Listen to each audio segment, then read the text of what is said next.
আমি ভালো আছি, ধন্যবাদ। তুমি কেমন আছো? আমিও ভালো আছি। বেশ, কিছু প্রশ্ন থাকবে বলতে পারো। হুম। আমি তোমাকে সাহায্য করতে খুশি হব। হুম, তুমি আমাকে একটা ভূতের গল্প শোনো। শো, একটা রাতের কথা বলি। হ্যাঁ। একবার একটা ছোট গ্রাম ছিল। সেখানে সবাই ভয় পেয়েছিল একটা পুরনো ভূত বাড়ি নিয়ে। হুম। রাতে সব শান্তির মধ্যে সেখানে একটা আজীব আওয়াজ শুনতে পাওয়া যেত।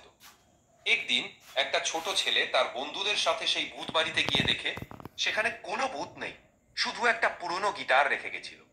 সেই ছেলেটা একটা গিটার বাজাইতে শুরু করে, যেটা শুনলে মনে হবে যে কেউ রাতে ঘুমাচ্ছে। এই ভুল বুঝার গল্পটা সবাইকে হাসাতে শুরু করে। তারপর থেকে গ্রামটাতে ভূত বাড়ি নিয়ে কোনো ভয় নেই।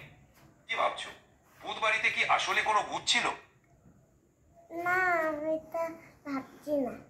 বুঝ- হ্যাঁ, ভূতের গল্প শুনতে সবাই ভালো লাগে, স্পেশালি যখন সেটা একটা হাসির গল্প হয়ে যায়। তুমি কি আরো কোনো গল্প